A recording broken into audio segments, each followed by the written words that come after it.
പരിശുദ്ധ അമ്മയുടെ പ്രത്യക്ഷീകരണ സാക്ഷിയാക്കി എന്നെ എൻ്റെ ഹസ്ബൻഡിനെ ഈ ആൾക്കാരെ സാക്ഷ്യം പറയാൻ കൊണ്ടുവന്നതിന് അമ്മയ്ക്കും ഈശോയ്ക്കും കോടാനുകോടി നന്ദി. എൻ്റെ പേര് മഞ്ജു സജി, ഞാനൊരു ഹിന്ദുവാണ്. എൻ്റെ ഒന്നാമത്തെ സാക്ഷ്യം സാമ്പത്തിക തകർച്ചയിൽ നിന്ന് പരിശുദ്ധ അമ്മ ഞങ്ങളെ കരപിടിച്ച് കയറ്റി. എൻ്റെ അമ്മയുടെ സിസ്റ്റർ പറഞ്ഞു, നീ കൃപാസനം യൂട്യൂബിൽ അടിച്ചു നോക്ക്, ഫേസ്ബുക്കിൽ നോക്ക്. ഞാൻ പറഞ്ഞു, ഒരു ദൈവവും എൻ്റെ പ്രാർത്ഥന കേൾക്കില്ല.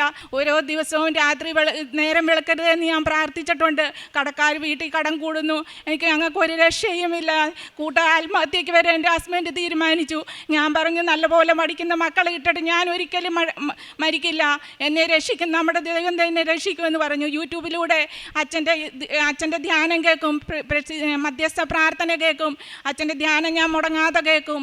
അച്ഛൻ്റെ പേജ് ഞാൻ ഫോളോ ചെയ്ത് ദിവസവും 2022 ഞാനിവിടെ വന്നിരുന്നു. എനിക്ക് ഉടമ്പടി എടുക്കാൻ സാധിച്ചില്ല. അങ്ങനെ ഞങ്ങൾ സാമ്പത്തിക ഇടപാടി കഴിഞ്ഞ് എൻ്റെ ഹസ്ബൻഡ് ഒരു കോൺട്രാക്ട് വർക്കായിരുന്നു. ഞങ്ങൾ മഹാരാഷ്ട്രയിൽ സെറ്റിൽഡാണ്. വീടൊക്കെ വെച്ച് നല്ലതായിട്ട് താമസിക്കുമായിരുന്നു. അങ്ങനെയാണ് എൻ്റെ ഹസ്ബൻഡിന് കുറച്ച് പൈസയൊക്കെ കയ്യിൽ വന്നപ്പം തോന്നി ഒരു ട്രക്ക് എടുക്കണമെന്ന്. പിന്നെ ഒരു ട്രക്ക് എടുത്തപ്പം നല്ല ലാഭമായിരുന്നു. രണ്ടാമത്തെ ട്രക്ക് എടുത്തു, അതിലും കുറച്ച് ലാഭങ്ങളൊക്കെ കിട്ടി. മൂന്നാമത്തെ ട്രക്ക് എടുത്തു. നാലാമത്തെ ട്രക്ക് എടുത്ത് 2015 നാലാമത്തെ ട്രക്ക് എടുത്തു. നാലാമത്തെ ട്രക്ക് എടുത്ത് കഴിഞ്ഞപ്പോൾ ഞങ്ങൾ സാമ്പത്തികമായി ഒരുപാട് തകരാൻ തുടങ്ങി.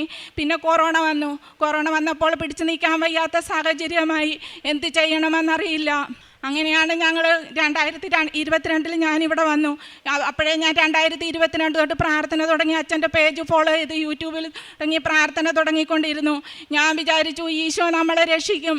എൻ്റെ ഹസ്ബൻഡ് പിന്നെയും വണ്ടി എപ്പോഴും ആക്സിഡൻ്റ് ആകാൻ തുടങ്ങി. ട്രക്ക് അങ്ങനെ കടബാധ്യതകൾ കൂടിക്കൊണ്ടിരുന്നു. ഡ്രൈവർമാർ വണ്ടി സൂക്ഷിക്കത്തില്ല. ഒരു പ്രാവശ്യം ഞങ്ങളുടെ വണ്ടി മറിയുന്നതിന് 1 ലക്ഷം രൂപയാണ്. ഒരു വർഷത്തിൽ 5-6 പ്രാവശ്യം വണ്ടി മറിയാൻ തുടങ്ങി. ഇനി ഞങ്ങൾ എന്ത് ചെയ്യും? ഞാൻ എൻ്റെ ഹസ്ബൻഡുമായി വഴക്കിടുകയായിരുന്നു. ഉള്ളതെല്ലാം നശിച്ചു, എൻ്റെ ഗോൾഡെല്ലാം പോയി, ബാങ്കിൽ കൊണ്ടുവച്ചു. ഇനി ഞങ്ങൾ എന്ത് ചെയ്യും? മോൾക്ക് 23 വയസ്സുണ്ട്. മോനാണെങ്കിൽ എംടെക്കിന് പഠിക്കാൻ പോയി കോഴിക്കോട്.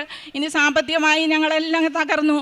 ഇനി എന്ത് ചെയ്യുമെന്നൊന്നും അറിയില്ലായിരുന്നു. അങ്ങനെയാണ് ഇവിടെ വന്ന് 2022 ഇവിടെ വന്ന് എനിക്ക് ജപമാല ചെല്ലാൻ അറിയില്ല. അച്ഛൻ്റെ ഈ പ്രാർത്ഥനയെല്ലാം ഇവിടെ ഞാൻ ചോദിച്ചുകൊണ്ട് പോയി, ബൈബിൾ വാങ്ങിച്ചുകൊണ്ട് പോയി. ആ സന്ദർഭത്തിലെല്ലാം ഞാൻ വന്നത് പലിശയ്ക്ക് പൈസ വാങ്ങിച്ചുകൊണ്ടാണ് വന്നത്. കണ്ണുനീരോടുകൂടി അമ്മയോട് മുട്ടിട്ട് നിന്ന് പ്രാർത്ഥിച്ചു, അമ്മേ എന്നെ ഈ കടബാധ്യതയിൽ നിന്ന് രക്ഷിക്കണമേ. എൻ്റെ കുഞ്ഞുങ്ങൾ പ്രായമായി വരുന്നു. ഞങ്ങളുടെ വീട്ടിൽ ഒന്നുമില്ല, വീടല്ലാതെ ഒന്നുമില്ല. കടക്കാരുടെ ബഹളം, വണ്ടിയെല്ലാം നഷ്ടപ്പെട്ടു പോയി. ഒരു കാറും ഞങ്ങളുടെ വീട് മാത്രമേ ഉള്ളൂ. 2 കാറുണ്ടായിരുന്നു, അതും നഷ്ടപ്പെട്ടു പോയി. കടക്കാരുടെ ബഹളം. എൻ്റെ ഹസ്ബൻഡിനെ ഒരു കടക്കാരും ഒന്നും പറയാൻ ഞാൻ സമ്മതിക്കത്തില്ലായിരുന്നു. എനിക്ക് ഭയങ്കര വിഷമമായിരുന്നു. അവരോട് ഞാൻ പറഞ്ഞു, എൻ്റെ ഹസ്ബൻഡ് ട്രക്ക് എടുത്താൽ ഞങ്ങൾ ഇത്രമേ സാമ്പത്തികമായി തകർന്നത്. ഇനി ഞങ്ങൾ എന്ത് ചെയ്യും? എൻ്റെ ഹസ്ബൻഡ് നല്ലൊരു മനുഷ്യനാണ്, നിങ്ങളുടെ കടബാധ്യതകളെല്ലാം തീർത്തു തരും. ഒരു വഞ്ചനയും കാപടിയില്ലാത്ത മനുഷ്യനാണ്, നിങ്ങളുടെ കടബാധ്യതകളെല്ലാം തീർത്തു തരും. പിന്നെ ഞാനിവിടെ നിന്ന് ജപമാലയും ഒരു ദിവസം ഞാൻ 3 കൊന്ത ചെല്ലും. അച്ഛൻ്റെ ധ്യാനം 22 മുതൽ ഞാൻ ഇതുവരെ മുടക്കിയിട്ടില്ല. 23 ഞാൻ വന്ന് ഉടമ്പടി എടുത്ത് ഇവിടെ നിന്ന് ഒരു ചേച്ചി എന്നോട് പറഞ്ഞു തന്നു, മോളെ കൊന്ത ഇങ്ങനെ ചെല്ലണം. എന്നോട് ചോദിച്ചു, നീ എന്തിനാ വന്നത്? നിൻ്റെ കല്യാണം ലേറ്റായോ? നിൻ്റെ കല്യാണം നടക്കുന്നില്ലയോ? ഞാൻ പറഞ്ഞു, ചേച്ചി സാമ്പത്തികമായി ഞങ്ങൾ തകർന്നാണ് ഞാനിവിടെ വന്നത്. എൻ്റെ ഹസ്ബൻഡ് വന്നില്ല. എൻ്റെ അമ്മയുടെ സിസ്റ്ററും അമ്മയുടെ കൂടാണ് ഞാൻ വന്നത്. ഞാൻ പറഞ്ഞു, ചേച്ചി സാമ്പത്തികമായി എനിക്കൊരു നിവൃത്തിയില്ല, അതുകൊണ്ടാണ് ഞാനിവിടെ വന്നത്. നീ കൊന്ത ചെല്ല്, നീ എൻ്റെ ബൈബിൾ കൊണ്ടുപോ. ഞാൻ പറഞ്ഞു, ചേച്ചി എനിക്കൊന്നും വേണ്ട, എൻ്റെ പൈസ ഉണ്ട്, ഞാൻ പലിശയ്ക്ക് വാങ്ങിച്ചുകൊണ്ടാണ് വന്നത്. ഞാൻ പറഞ്ഞു, സ്റ്റോളിൽ പോയി ഞാൻ ജപമാല വാങ്ങിച്ചു, കൊന്ത വാങ്ങിച്ചു, ബൈബിൾ വാങ്ങിച്ചു, ജപമാല പുസ്തകം വാങ്ങിച്ചു. അന്ന് മുതൽ ഞാൻ ശക്തിയായിട്ട് പ്രാർത്ഥിക്കാൻ തുടങ്ങി. എൻ്റെ ഹസ്ബൻഡിനോട് ഞാൻ പറഞ്ഞു, ഞാൻ രാവിലെ മുതൽ പ്രതീക്ഷിക്കുന്ന പ്രാർത്ഥന ചെല്ലും. എൻ്റെ ഹസ്ബൻഡ് ആദ്യം ഒന്നും എഴുന്നേക്കത്തില്ലായിരുന്നു. പിന്നെ എൻ്റെ കൂടെ എഴുന്നേക്കാൻ തുടങ്ങി, പ്രാർത്ഥിക്കാൻ തുടങ്ങി. പിന്നെ ഞങ്ങൾ 2020 അന്ന് മുതൽ ഞങ്ങൾക്ക് ഒരു 13 ലക്ഷം രൂപയുടെ ഒരു വർക്ക് കിട്ടി.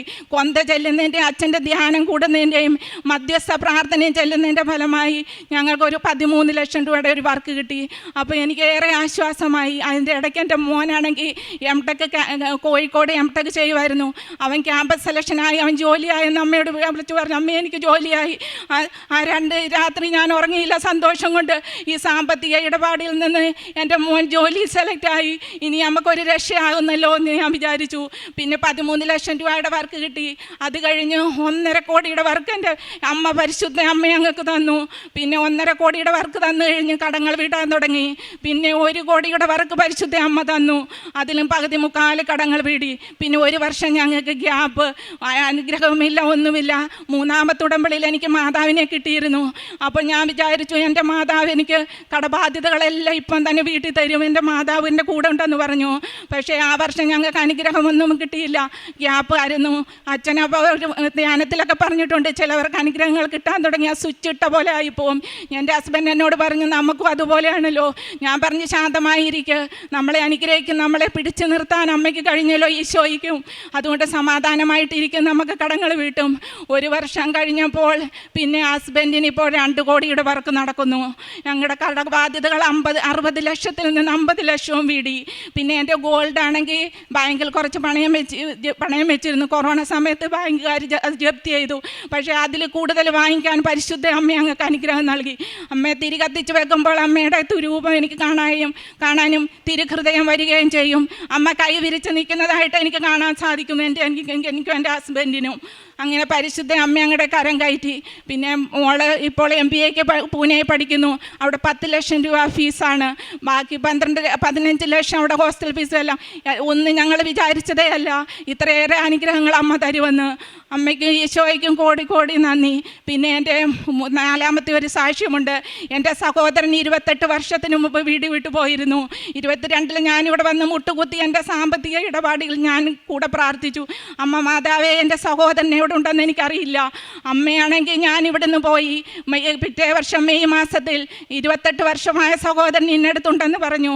ഞാൻ പറഞ്ഞു നമ്മൾ കടത്തിൽ മുങ്ങി നിൽക്കുവാണല്ലോ, എങ്ങനെ പോകുമെന്ന് ചോദിച്ചു. ഹസ്ബൻഡിനോട് ചോദിച്ചു. ഹസ്ബൻഡ് ഒത്തിരി സന്തോഷത്തോടെ ചിരി കൊണ്ട് കരഞ്ഞിട്ട് പറഞ്ഞു നമുക്ക് പോയി കൊണ്ടുവരാം. ആ സഹോദരൻ്റെ രൂപ 28 വർഷമായി എങ്ങനെ ഇരിക്കുന്നതെന്ന് എനിക്കറിയാൻ ഭയങ്കര കൊതിയായിരുന്നു. അവനെ ഞാൻ ഫോൺ കോൺടാക്ട് ചെയ്യാൻ തുടങ്ങി.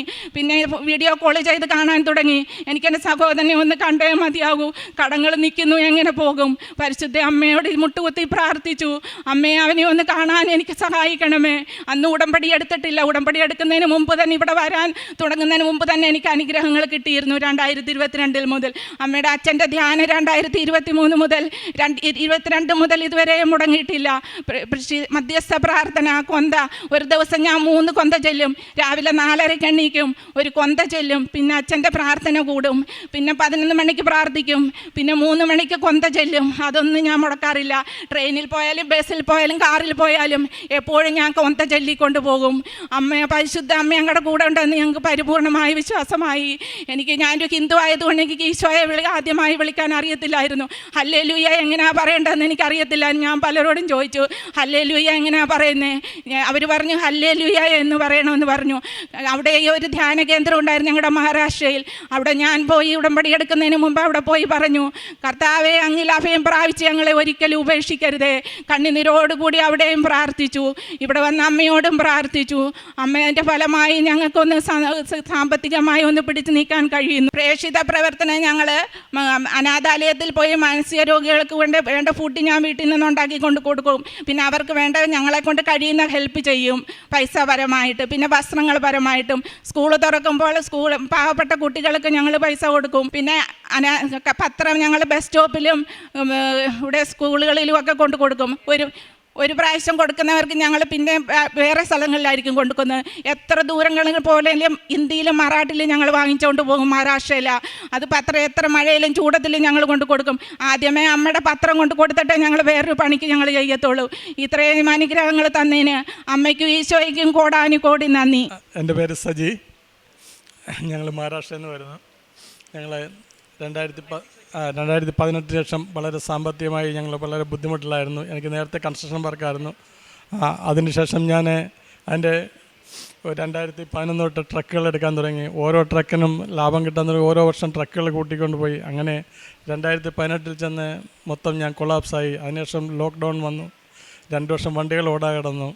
കയ്യിലുണ്ടായിരുന്ന സാമ്പത്തികം എല്ലാം നഷ്ടമായി. അതിനുശേഷം വീണ്ടും ഞാൻ അമ്മ മാതാവിനോടും ഇവിടെ വന്ന് ഉടമ്പടി എടുത്തു. അതിനുശേഷം ഞങ്ങൾ ഇവിടെ പ്രാർത്ഥിക്കാൻ തുടങ്ങി.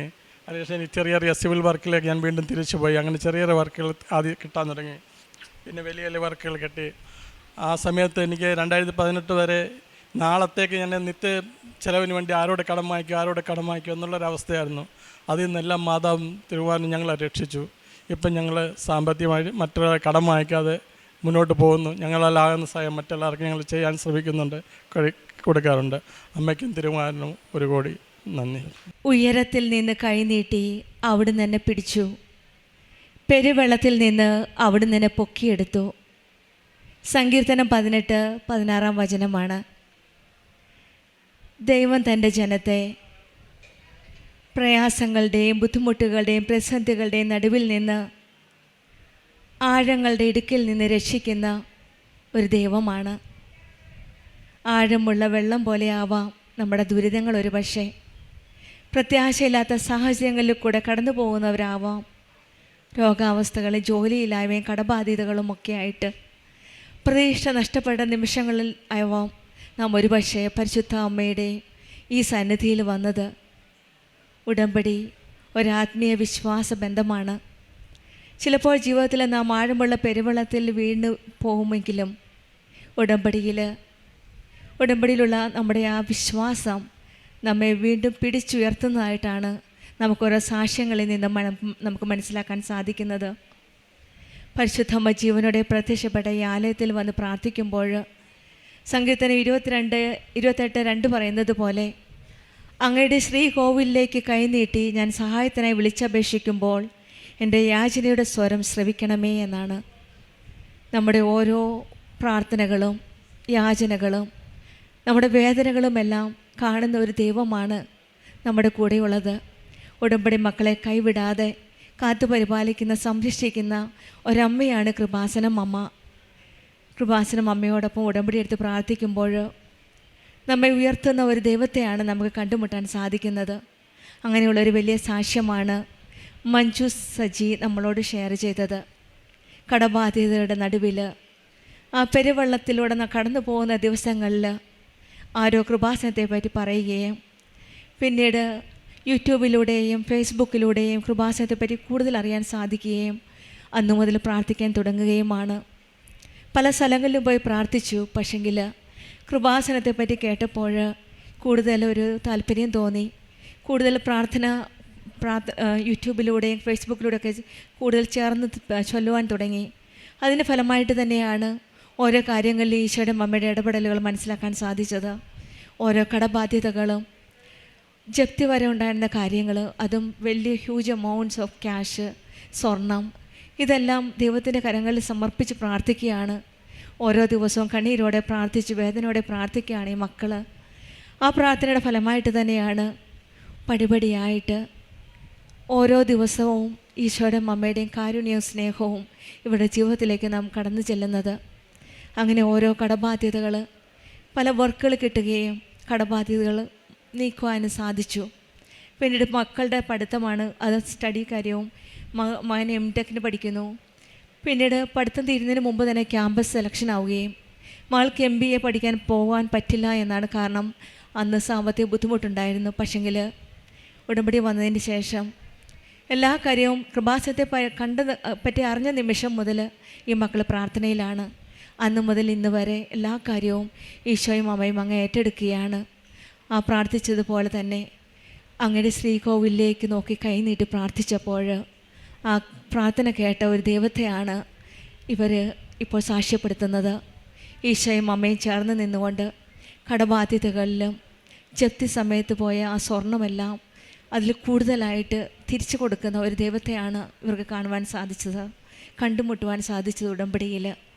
പിന്നീട് ഓരോ ദിവസവും ഉടമ്പടി ജീവിതം കൂടുതൽ തീഷ്ണതയോടെ പ്രേക്ഷിത പ്രവർത്തനത്തിനായി മറാഠിയിലും ഹിന്ദിയിലും പത്രം വാങ്ങിക്കുകയും മഹാരാഷ്ട്രയിൽ പോയി മറ്റുള്ളവരോട് പ്രത്യക്ഷപ്പെട്ട മാതാവിൻ്റെ പ്രത്യക്ഷീകരണത്തിൻ്റെ സാക്ഷികളായിട്ട് ഈശോയും അമ്മയെപ്പറ്റി പറഞ്ഞു കൊടുക്കുകയും കാരുണ്യ പ്രവർത്തികളായിട്ട് ഫുഡുണ്ടാക്കുകയും അനാഥാലയത്തിൽ പോയി കൊടുക്കുകയും മറ്റുള്ളവരെ സഹായിക്കുകയും ആത്മീയമായിട്ട് ഡെയിലി ബ്രെഡ് കൂടുകയും ബൈബിൾ വായിക്കുകയും ജപമാല അറിയില്ല, ബൈബിൾ അറിയില്ലായിരുന്നു, അതെല്ലാം പഠിച്ച് പ്രാർത്ഥിച്ച് ജപമാല റാലിയിൽ കൂടുകയും ധ്യാനം കൂടുകയും കുർബാനയ്ക്ക് പോവുകയൊക്കെ ചെയ്യുന്ന ഒരു കുടുംബമാണ് മഞ്ജുവും സജിയും. ആ പ്രാർത്ഥനയുടെ ഫലമായിട്ടാണ് ഇന്ന് പരിശുദ്ധ അമ്മയുടെ സന്നിധിയിൽ അമ്മയ്ക്ക് നന്ദി പറഞ്ഞുകൊണ്ട് അമ്മയുടെ സാക്ഷികളായിട്ട് വന്നിരിക്കുന്നത്. നമ്മുടെ ജീവിതത്തിൽ സങ്കീർത്തനം 55:22 പറയുന്നത് പോലെ നിൻ്റെ ഭാരം കർത്താവിനെ ഏൽപ്പിക്കുക, അവിടുന്ന് നിന്നെ താങ്ങിക്കൊള്ളും. നീതിമാൻ കുലുങ്ങാൻ അവിടുന്ന് സമ്മതിക്കുകയില്ല. നമ്മുടെ ജീവിതത്തിൽ എന്ത് ഭാരമായാലും എന്ത് ബുദ്ധിമുട്ടുകളായാലും പെരുവെള്ളത്തിൽ നമ്മൾ മുങ്ങിപ്പോയാലും ആണെങ്കിൽ നമ്മളെ പൊക്കിയെടുക്കുന്ന ആ ദൈവത്തിൻ്റെ സ്നേഹം നമ്മുടെ ജീവിതത്തിലും അനുഭവിക്കാൻ സാധിക്കട്ടെ എന്ന് പ്രാർത്ഥിക്കാം. ആ പൊക്കിയെടുക്കുന്ന ആ ദൈവത്തിൻ്റെ കരങ്ങളിലേക്ക് നമ്മുടെ ഭാരങ്ങളെല്ലാം നമുക്ക് ഏൽപ്പിച്ചു കൊടുക്കാം. പരിശുദ്ധ അമ്മ ദൈവത്തോടുള്ള പ്രാർത്ഥനയിൽ നമ്മെ നയിക്കുന്ന അമ്മയാണ്. നമ്മുടെ ജീവിതത്തിൽ നമ്മളെ കരം ഉയർത്താൻ സഹായിക്കുന്ന അമ്മയാണ് കൃപാസനം അമ്മ. ആ അമ്മയുടെ കരങ്ങളിലേക്ക് നമ്മുടെ എല്ലാ ജീവിത സാഹചര്യങ്ങളും എല്ലാം അമ്മയുടെ കരങ്ങളിൽ ഏൽപ്പിച്ചു കൊടുത്താൽ അമ്മ കാനായിലെ വിവാഹ വിരുന്നിൽ കുടുംബത്തിൻ്റെ എല്ലാ പ്രശ്നങ്ങളും ഈശോയിലേക്ക് കൊണ്ടുപോയതുപോലെ തന്നെ ഇന്നും കൃപാസനം അമ്മ നമ്മുടെ എല്ലാ കുടുംബ പ്രശ്നങ്ങളും ഈശോയുടെ കരങ്ങളിലേക്ക് നമ്മയും കരം പിടിച്ച് നയിക്കട്ടെ എന്ന് പ്രാർത്ഥിക്കാം. മഞ്ജുവിനും സജിക്കും കുടുംബത്തിൽ ലഭിച്ച എല്ലാ അനുഗ്രഹങ്ങൾക്കും നമ്മൾക്ക് കരങ്ങളടിച്ച് ദൈവത്തെ മഹത്വപ്പെടുത്താം. അത്യപൂർവ ദൈവാനുഭവങ്ങൾ ഇനി നിങ്ങൾക്കും സ്വന്തം. ഈ യൂട്യൂബ് ചാനൽ ഇതുവരെ സബ്സ്ക്രൈബ് ചെയ്തിട്ടില്ലെങ്കിൽ ഇപ്പോൾ തന്നെ സബ്സ്ക്രൈബ് ചെയ്യുക. ഈ വീഡിയോ ഇപ്പോൾ തന്നെ നിങ്ങളുടെ സുഹൃത്തുക്കൾക്ക് ഷെയർ ചെയ്തുകൊണ്ട് കർത്താവിൻ്റെ പ്രേക്ഷിതരാകുക.